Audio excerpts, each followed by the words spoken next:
Vision is the dominant sense for most people with sight. The organ of sight is the eye. Think of it as a slightly irregular, hollow sphere that takes in light and translates it into images. If we enlarge the eye and look inside it, we can discover how that's done. Inside the eye are various structures working together to create an image the brain can understand. Among these are the cornea, a clear dome-like structure covering the iris or colored part of the eye, the lens directly below it, and the retina, which lines the back of the eye. The retina consists of thin layers of light-sensitive tissue. This candle can help us understand how the eye captures images and then sends them to the brain.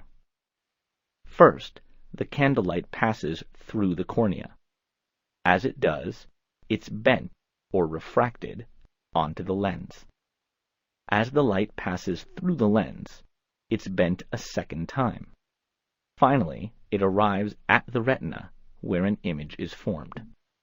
This double bending, though, has reversed the image and turned it upside down. If that was the end of the story, the world would always appear upside down. Fortunately, the image is turned right side up in the brain. Before that can happen, the image needs to travel as impulses along the optic nerve and enter the brain's occipital lobe. When the image forms there, it regains its proper perspective. Now let's consider two common conditions that cause blurry vision. The eye's shape is important for keeping things in focus. With normal vision, light focuses precisely on the retina at a location called the focal point. But what happens if the eye is longer than normal? The longer the eye, the more distance there is between the lens and retina. But the cornea and lens still bend light the same way. That means the focal point will be somewhere in front of the retina rather than on it. This makes it difficult to see things that are far away.